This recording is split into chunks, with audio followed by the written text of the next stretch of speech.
Hello everyone, good morning all of you. स्वागत है आप सभी का हमारे YouTube channel zone of life science में। तो अपन ने जो सीरीज स्टार्ट कर रखी थी अपने इंपॉर्टेंट एमसीक्यू ऑफ जूलॉजी, उसके अपन ने 4 सेक्शन अपलोड कर दिए थे ऑलरेडी। और बीच में थोड़ा सा गैप आ गया था, 4-5 दिन का कोई भी क्लास नहीं हो पाई, किसी भी टाइप का एमसीक्यू सेशन, लेक्चर सेशन सारे के सारे बंद थे। तो आज अपन वापस स्टार्ट कर रहे हैं उनको। तो अपना जो सेशन था important top MCQ of zoology,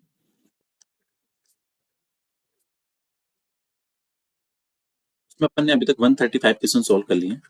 ठीक है। और ये जो क्वेश्चन है आपके फर्स्ट ग्रेड बायोलॉजी एग्जाम के लिए and also for assistant professor zoology exam के लिए। ठीक है। इससे पहले अपन ने 500 प्लस इंपॉर्टेंट क्वेश्चंस अपन ने सोल्व कर लिए हैं। तो एक प्लेलिस्ट बनी हुई है एचपीएससी यूपीएससी के नाम से, उसमें सारे जूलॉजी के इंपॉर्टेंट क्वेश्चंस हैं, 500 प्लस क्वेश्चंस हैं। उसके बाद में एक नई सीरीज और स्टार्ट की जो टॉप एमसीक्यू है जूलॉजी के। और इस सेशन की सबसे इंपॉर्टेंट बात यह है कि अपन सेशन के लास्ट में, जैसे अपन हर क्लास के अंदर एक स्पेसिफिक टॉपिक को टारगेट करते हैं, उसके 15-20 क्वेश्चंस होते हैं, उन सबको अपन एनालाइज करते हैं एंड देन लास्ट में अपन सारी इंपॉर्टेंट चीजों को उस टॉपिक के एज ए समराइज फॉर्म में अपन रिवाइज करते हैं। तो आज जैसे अपना आज टारगेट रहेगा रेस्पिरेशन का। रेस्पिरेटरी सिस्टम से जितने भी इंपॉर्टेंट क्वेश्चंस हैं उनको अपन पहले यहाँ पे पढ़ रहे हैं। उसके बाद में अपन लास्ट में जो भी 20 से 25 इंपॉर्टेंट लाइन बनती है रेस्पिरेटरी सिस्टम से, जहां से एज डायरेक्ट क्वेश्चन बनते हैं, उनको भी लास्ट में अपने एनालाइज करेंगे। तो अपन हर क्लास के अंदर एक स्पेसिफिक टॉपिक को टारगेट कर रहे हैं। तो जिन्होंने प्रीवियस लेक्चर नहीं देखे हैं, एक बार आप जाके उनको देखना। और इसके बाद में जैसे ही अभी 136 से आज क्वेश्चन स्टार्ट करेंगे, जैसे ये 300 प्लस क्वेश्चन हो जाएंगे, इसकी पीडीएफ जैसे मैंने पहले 500 क्वेश्चन की पीडीएफ विद आंसर की टेलीग्राम ग्रुप पे अपलोड की थी, वैसे इसकी अपलोड कर दी जाएगी। तो जो टेलीग्राम पे नहीं है ग्रुप में, तो zone of life science search करके उस पर टेलीग्राम चैनल पे ऐड हो सकते हैं। और जो मेरे पर्सनल कॉन्टेक्ट नंबर है उस पर मैसेज कर देना। अगर टेलीग्राम चैनल नहीं मिल रहा है then I will add in Telegram group. तो जिन्होंने प्रीवियस लेक्चर नहीं देखे एक बार उनको देखना। तो आज का सेशन अपने स्टार्ट करते हैं। सेशन नंबर 4 है, सॉरी 5 है, शायद 4 हो गई, 135 क्वेश्चन हो गए अपने। तो आज का टारगेट अपना रेस्पिरेटरी सिस्टम का। तो जितने इंपॉर्टेंट क्वेश्चन यहाँ से बन रहे हैं उन सबको अपने यहाँ पे डिस्कस करेंगे। अभी पहले बार क्वेश्चंस को हल करेंगे, सोल्व कर लेंगे पूरे।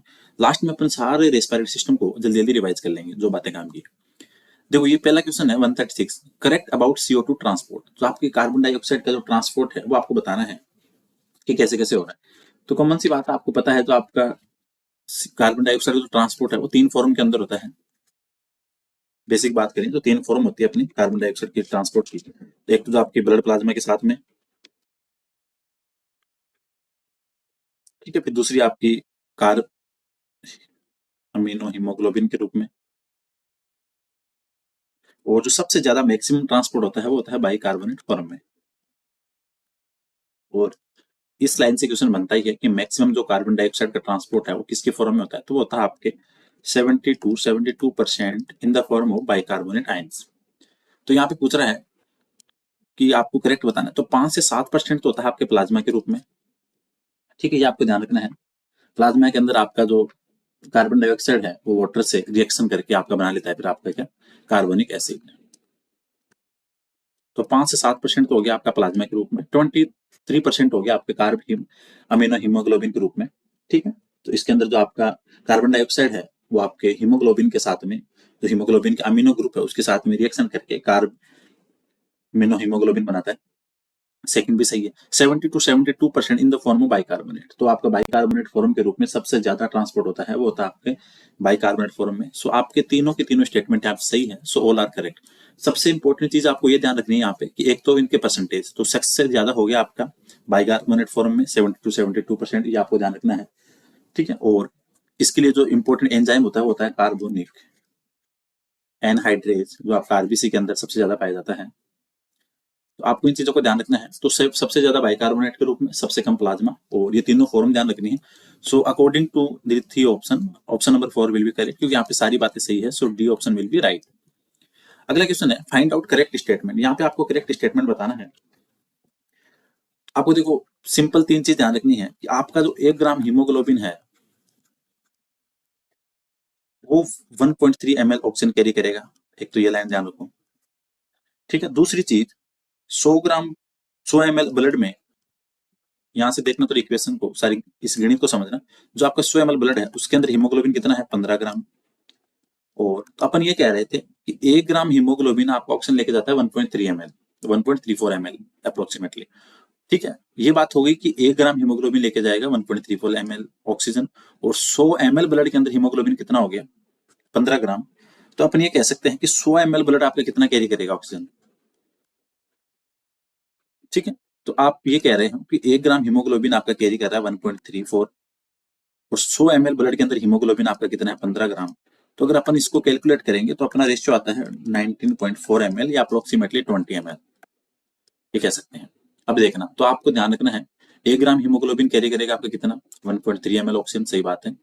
15 ग्राम हीमोग्लोबिन इन 100 ml ब्लड, सही बात है। 100 ml ब्लड के अंदर आपका 15 ग्राम हीमोग्लोबिन पाया जाएगा। 100 ml ब्लड कैरीज 19.4 ml या 20 भी कर सकते हो आप ऑक्सीजन। तो कहने का मतलब यहाँ पे सारे ऑप्शन सही है। तो आपको सिंपल ध्यान रखना है 1 ग्राम हीमोग्लोबिन कैरी करेगा 1.3 ml ऑक्सीजन। 100 ml ब्लड के अंदर आपकी हीमोग्लोबिन है वो है 15 ग्राम, और 100 ml ब्लड आपका अगर टोटल कितना कैरी करेगा ऑक्सीजन, तो वो जाएगा आपका 20 ml। तो ये आपको ध्यान रखना है। So all are correct. फिर यहाँ पे आ रहा है कि slow breathing state is called. ये कुछ डेफिनेशन है आपके रेस्पिरेटरी सिस्टम से रिलेटेड, जहाँ से आपके क्वेश्चन बनते हैं एग्जाम में, तो इन सब का भी ध्यान रखना है। लास्ट में इन सब सारी बात और डिस्कस करेंगे। तो स्लो ब्रीदिंग का हो गया आपके कुछ इंपॉर्टेंट डेफिनेशन होती है, जैसे आपके हाइपोनिया हो गया, हाइपरोनिया हो गया, एपोनिया हो गया, तो ध्यान रखना। तो स्लो ब्रीदिंग का नाम है, या आप बोले इसको हाइपोनिया। स्लो ब्रीदिंग या हाइपोनिया को बोलते हैं अपन ब्रेडिकोनिया। ठीक है, ये आपके ध्यान रखना है। और एपोनिया का मतलब होता है स्टॉपेज ऑफ ब्रीदिंग। आपका यहाँ पे क्या हो जाएगा, ब्रीथिंग स्टॉपेज।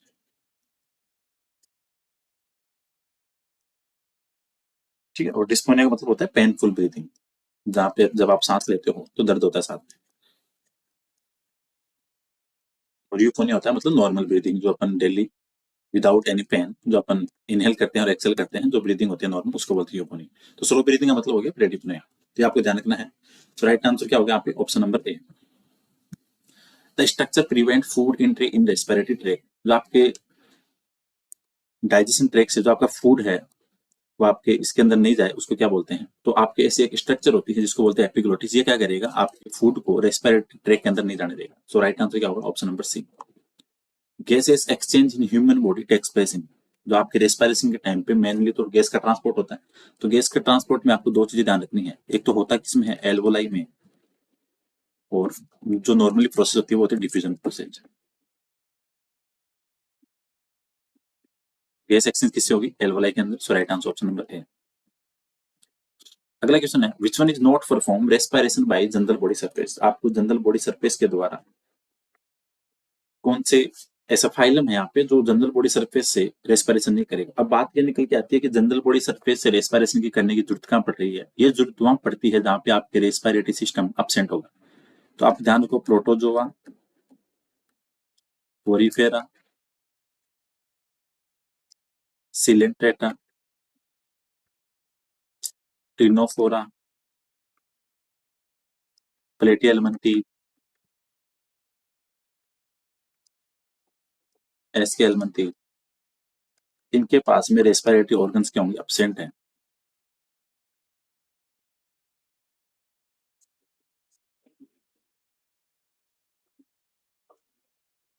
तो रेस्पिरेटरी ऑर्गन अपसेंट है तो कॉमन सी बात ये करेंगे, आपकी जो शरीर की सामान्य सतह होती है जनरल बॉडी सरफेस से, उससे। देखो, प्रोटोजोआ के पास अपसेंट है तो ये तो करेगा, पोरीफेरा के पास अपसेंट है तो ये भी करेगा, टिनोफोरा के पास अपसेंट है तो ये भी करेगा। एनेलिडा आपका जनरल बॉडी सरफेस से नहीं करेगा। सो यहाँ पे राइट आंसर होगा आपका ऑप्शन नंबर सी, क्योंकि एनेलिडा के पास में होती है उसकी मॉइस्ट स्किन होती है क्यूटिकल, उसके द्वारा। आर्थ्रोपोडा के अंदर आपके ट्रेकिया है, बुकलंग्स है, मोलस्का में गिल्स है, इकानोडर्मेट में जो डर्मल ब्रेंकाई होती है वो है। तो ये सारी चीजें ध्यान रखो। तो आपको ध्यान रखना है, प्रोटोजोआ, पोरीफेरा, सिलेंट्रेटा, टिनोफोरा, प्लेटियलमंथीज और एस्केलमंथीज, इनके अंदर आपके जनरल बॉडी सरफेस से होगा। So right answer option number C, Annelida. 142 है, इनकरेक्ट अबाउट रेस्पिरेशन। आपको रेस्पिरेशन की पूरी प्रोसेस बतानी है कि क्या क्या चीजें होती है। तो आपकी रेस्पिरेशन के अंदर पहली बात तो एक्टिव है, ठीक है। और अगर उसकी बात करें अपन, तो रेस्पिरेशन आपकी एक्टिव प्रोसेस है, जबकि इंस्पिरेशन की बात करें तो आपकी पैसिव। दोनों चीज की बात हो गई।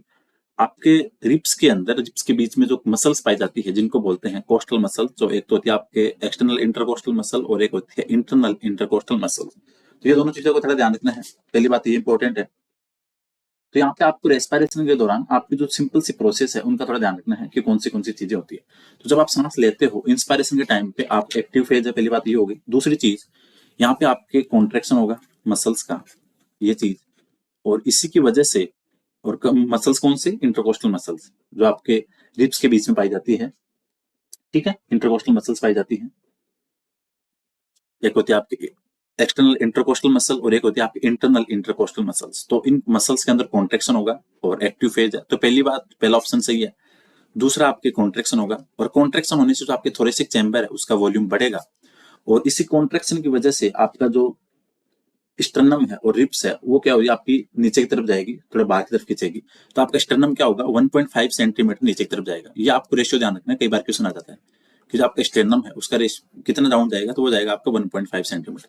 सो कहने का मतलब चारों स्टेटमेंट यहाँ पे सही है। So all are correct option, ये आपको ध्यान रखना है। सिमिलर 143 का जो क्वेश्चन है ये बोल रहा है एक्सपायरेशन के बारे में। तो इंस्पायरेशन एक्टिव थी, ये आपकी पैसिव फेज है, सही बात है। वहां पे आपकी कॉन्ट्रेक्शन हो रहा था एक्सटर्नल इंटरकोस्टल मसल। हमेशा ध्यान रखा, इंस्पायरेशन की बात हो तो वहां पे कॉन्ट्रेक्शन होगा एक्सटर्नल इंटरकोस्टल मसल्स, और अगर एक्सपायरेशन की बात हो तो एक्सपायरेशन के अंदर आपके कॉन्ट्रेक्शन होगा इंटरनल इंटरकोस्टल मसल्स। ये आपको ध्यान रखना है। कंफ्यूज नहीं होना कि इंस्पायरेशन के टाइम पे इंटरनल में होगा, वहां पे होगा एक्सटर्नल में, और एक्सपायरेशन के टाइम होगा आपका इंटरनल में। सो सेकंड ऑप्शन भी सही है। इंस्पायरेशन में आपके थोरेसिक चैम्बर की वॉल्यूम बढ़ रही थी, यहाँ पे घट रही है, और आपका डायफ्राम वापस वो डोम शेप हो जाएगा। So all are correct option. So इन दोनों क्वेश्चंस के अंदर आपकी रेस्पिरेशन की पूरी मैकेनिज्म आपके सामने आ जाती है। 144 है कि कार्बोनिक एनहाइड्रेज एंजाइम है वो सबसे ज्यादा आपको कहाँ मिलता है। तो कार्बोनिक एनहाइड्रेज एंजाइम आपको जब पता है कि अपन ये कहते हैं कि बाइकार्बोनेट के रूप में सबसे ज्यादा आपके ट्रांसपोर्ट होता है, ठीक है, और जो आपके आरबीसी वगैरह है उसके अंदर होता है आपके एंजाइम कार्बोनिक एनहाइड्रेज, और ये क्या करता है, जो कार्बोनिक एसिड बनता है, ठीक है, उसको इंक्रीज करता है उसकी रेट को। तो आपको ध्यान रखना है कार्बोनिक एनहाइड्रेज सबसे ज्यादा किसके अंदर पाया जाता है, आरबीसी के अंदर। Right answer option number A. Hamburger phenomenon is also called. तो अपन क्या करते हैं कि जो बाइकार्बोनेट के रूप में ट्रांसपोर्ट होता है,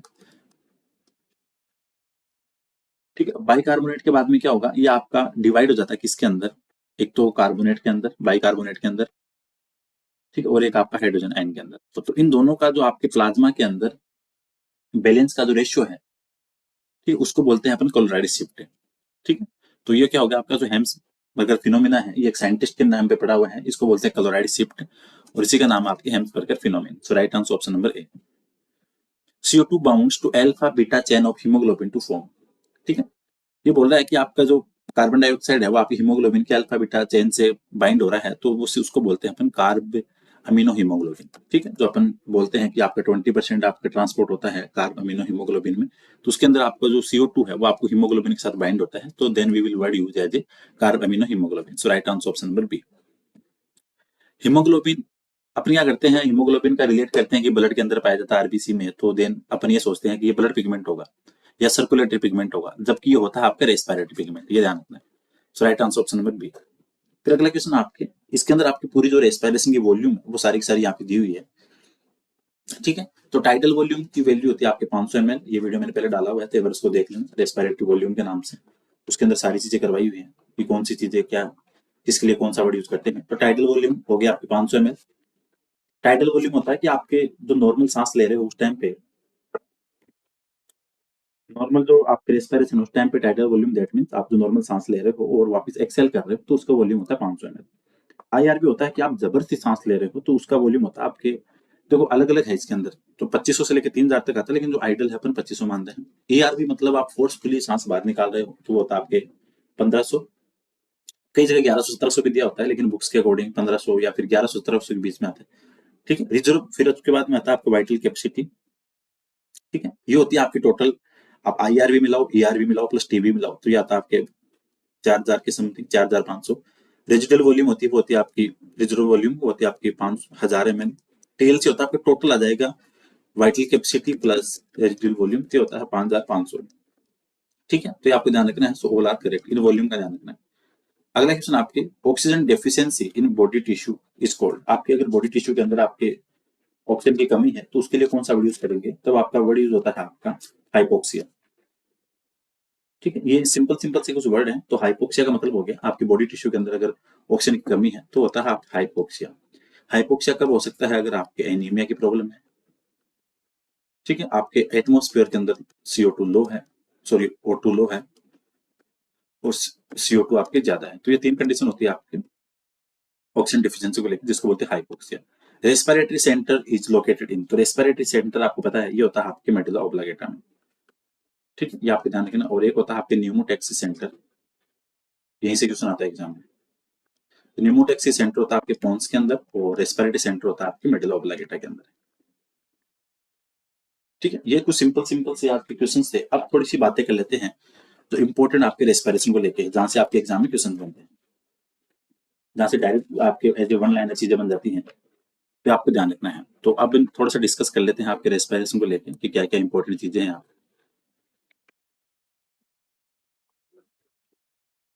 देखो, सबसे सिंपल ध्यान रखो कि आपके जनरल बॉडी सरफेस से जो रेस्पिरेशन होता है, किस में होगा?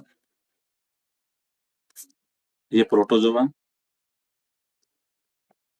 पोरीफेरा, सिलेंट्रेटा, टिनोफोरा, प्लेटिहेल्मिन्थेस और एस्केल्मन। एक तो ये ध्यान रखो। क्यूटिकल की बात आई, क्यूटिकल से किसके अंदर होगा? तो वो होगा आपके एनलिटा के अंदर, मॉइस्ट क्यूटिकल होगी।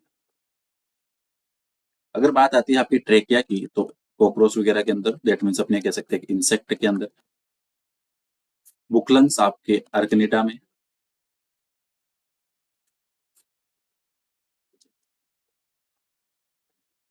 ठीक है, गिल्स जो आपके टिनिडिया होता है वो होता है आपके मोलस्का में। ठीक है, स्किन्स और ये आपके फ्रॉग में, लंग्स हो गए आपके रेप्टाइल्स, बर्ड्स, मैमल्स में।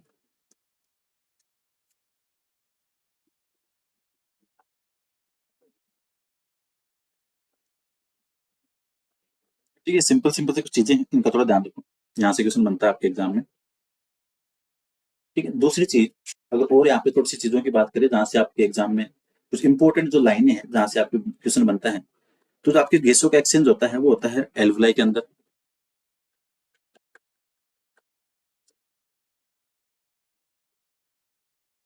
एक तो ये ध्यान रखो एल्वुलाई में। एक वर्ड आता है फेनरिक, तो फेनरिक जो वर्ड होता है वो होता है डायफ्राम से रिलेटेड। ये क्वेश्चन आता है कई बार एग्जाम में।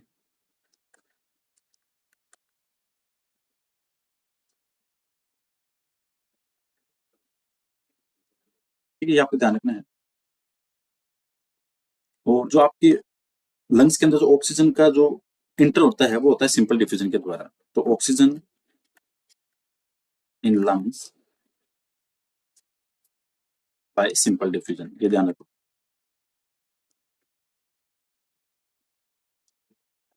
ठीक है, ये कुछ क्वेश्चन बन जाते हैं। दूसरी चीज, कुछ आपके रेस्पिरेटरी डिसऑर्डर को लेके क्वेश्चन आ जाते हैं। जैसे एक आप अस्थमा हो गया,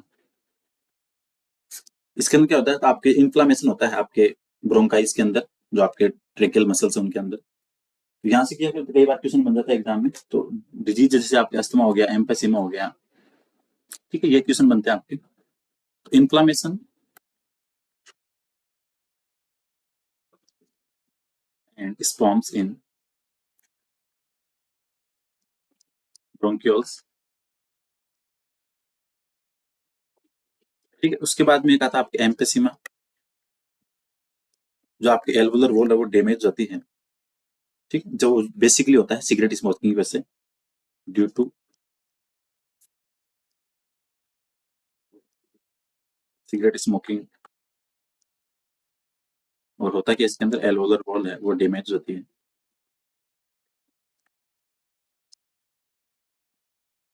ठीक है, फिर अगर आपके ब्रोंकाइस के अंदर इन्फ्लामेशन है तो वर्ड यूज करते हैं ब्रोंकाइटिस।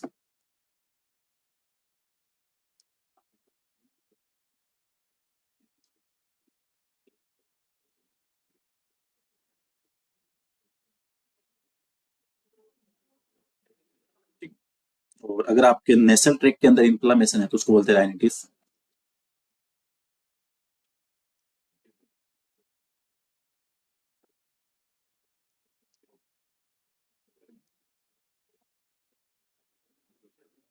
ठीक है, तो ये कुछ इंपॉर्टेंट चीजें थी जो आपको ध्यान रखना है थोड़ा सा, यहाँ से आपके क्वेश्चन बनते हैं एग्जाम के अंदर।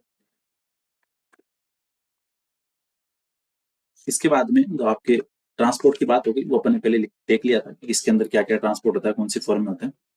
रेस्पिरेटरी सेंटर है, ये होता है मेडुला ऑब्लिगेटा में।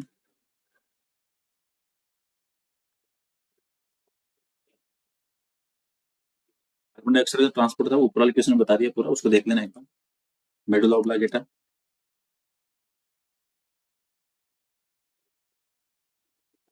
Remote access centre,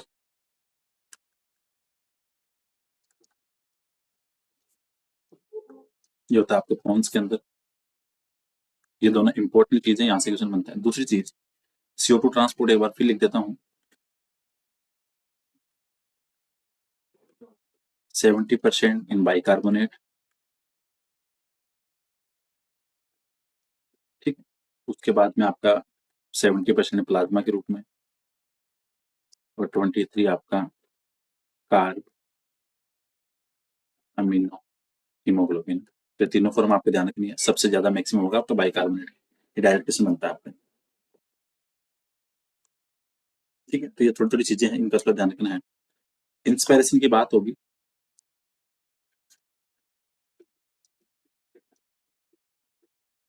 active process है। ठीक है, और एक्सपायरेशन पैसिव।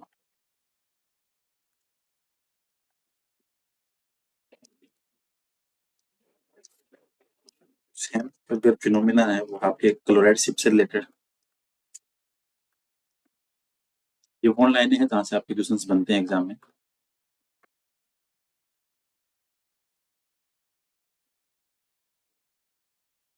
क्योंकि सिंपल सिंपल सी चीजें हैं, लेकिन एग्जाम के अंदर क्वेश्चन बन जाते हैं डायरेक्ट, जो आपके ध्यान रखना है। रेस्पिरेटरी वॉल्यूम का पहले वीडियो डाल दिया था, तो आप उसको देख सकते हो, जहाँ से आपके एग्जाम में पॉसिबिलिटी है कि क्वेश्चन बन जाता है वहां से, तो वो भी इम्पोर्टेंट है। और इसके अलावा बात करें आपके, और अगर एग्जाम्स के लिए कुछ थोड़ी बहुत और अगर बातें करें, एक चीज ध्यान रखना, तो आपके अगर ऑक्सीजनेटेड ब्लड अगर किसी के पास जाता है तो वो होता है ओनली स्प्लीन। तो only spleen receive oxygenated blood.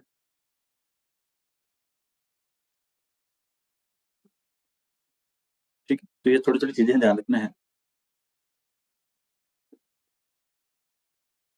इसके अलावा जो कुछ सिंपल से कुछ टर्म्स आते हैं जो आपके एज ए डिसऑर्डर या डिजीज से रिलेटेड होते हैं, तो एक तो होता है आपके एनोक्सिया।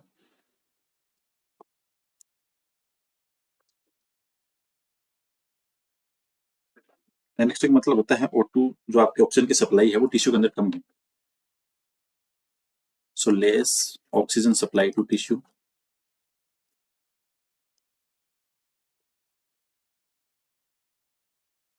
ठीक है, फिर आता है आपके हाइपोक्निया, हाइपोएपनिया।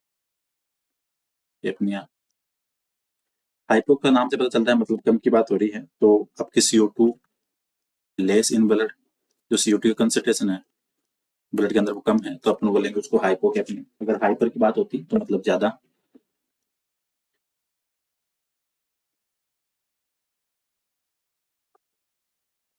CO2 more in blood. फिर इसके बाद में आता है आपके एकैपनिया। ठीक, आपके ब्रीथिंग क्या हो जाएगी, स्टॉप, बंद हो जाएगी, ब्रीथिंग स्टॉप, क्योंकि इसके अंदर क्या होगा, आपके CO2 है वो ब्लड के अंदर बहुत कम है। Hypoxia, O2 deficiency in body tissue. Simple simple चीजें हैं जहाँ से एग्जाम में क्वेश्चन बन जाते हैं। तो इन सब चीजों को पता होना चाहिए कि एग्जाम में क्वेश्चन सिंपली आते हैं, ऐसे कई बार बेसिक क्वेश्चन भी आ जाते हैं, उनमें थोड़ा कंफ्यूजन हो जाता है वर्ड्स को देख के, डेफिनेशन वगैरह को देख के। इसके अलावा एक आता है यूपोनिया, नॉर्मल ब्रीथिंग।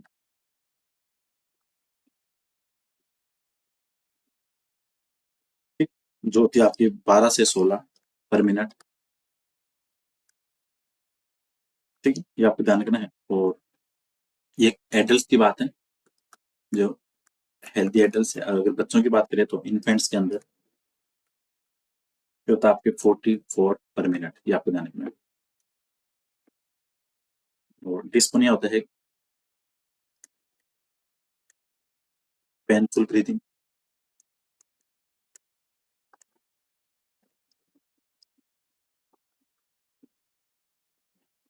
ठीक है, तो ये थोड़ी सिंपल सिंपल कुछ वर्ड है, इन चीजों का ध्यान रखना है जहाँ से आपके एग्जाम में क्वेश्चन बनते हैं। और 1 ग्राम हीमोग्लोबिन का जो ब्लड ऑक्सीजन कैरी करेगा 1.3 ml ऑक्सीजन, ठीक है। और 100 ml ब्लड में जो हीमोग्लोबिन होगा आपका वो था 15 ग्राम। 100 ml ब्लड कितना ऑक्सीजन कैरी करेगा 1.34 ml multiply 15 gram haemoglobin, then answer will be 19.4 ml oxygen अब आपका कैरी करेगा आपका 100 ml ब्लड। तो ये आपको थोड़ा ध्यान रखना है, ये भी इंपॉर्टेंट है, ठीक है। पल्मोनरी जो वॉल्यूम्स होते हैं उसको मेजर करते हैं स्पायरोमीटर से।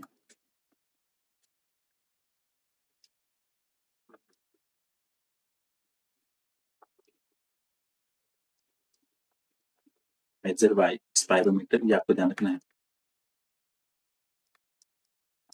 ये छोटी छोटी है लेकिन आ जाता है कई बार क्वेश्चन। जो आपके डेड स्पेस की जो एयर होती है वो कितनी होती है, एयर इन डेड स्पेस वो होती है आपके 150 सीसी।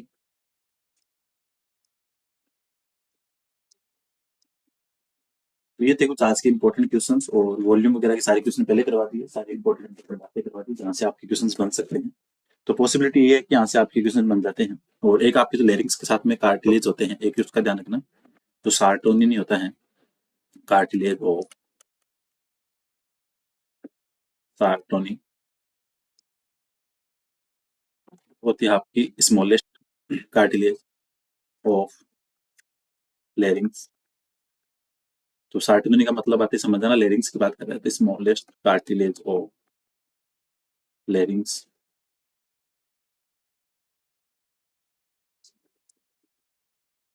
ठीक है, ये थोड़ी छोटी चीजें हैं काम की जो आपको ध्यान रखना है। और होपफुली इनके अंदर जो भी चीजें थी मैक्सिमम वहाँ पे कवर करने की कोशिश की अपन ने, ठीक है। तो आपको यहाँ से एग्जाम्स के अंदर कुछ क्वेश्चन देखने को मिलेंगे रेस्पिरेशन से, ठीक है। सारी की सारी बातें थी वो यहाँ पे कवर कर ली। इसके अलावा और कुछ इनमें बचता नहीं है वैसे।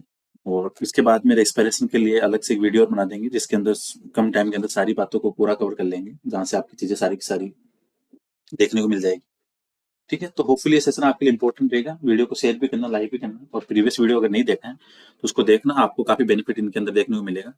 क्योंकि क्वेश्चंस 15 है लेकिन उसके साथ में अपन ने काफी सारी चीजें डिस्कस की है जो आपके एग्जाम के लिए इंपॉर्टेंट है। सो होपफुली सेशन आपके लिए इंपॉर्टेंट रहने वाला है। सो वीडियो को शेयर भी करना, लाइक भी करना, और जो टेलीग्राम ग्रुप में नहीं जुड़े हुए हैं वो या तो मेरे जो कॉन्टैक्ट नंबर रहते हैं थंबनेल में वहां से देख कॉन्टैक्ट कर लेना, वरना आप जोन ऑफ लाइफ साइंस नाम से जो अपना टेलीग्राम चैनल है उस पर जाके देख लेना। और काफी सारी चीजें करवा रखी है आपके फर्स्ट ग्रेड असिस्टेंट प्रोफेसर को लेके। तो होपफुली सेशन आपके लिए इंपॉर्टेंट रहेगा। वीडियो को शेयर करना, लाइक करना। So thank you so much for watching this video. मिलते हैं नेक्स्ट क्लास में।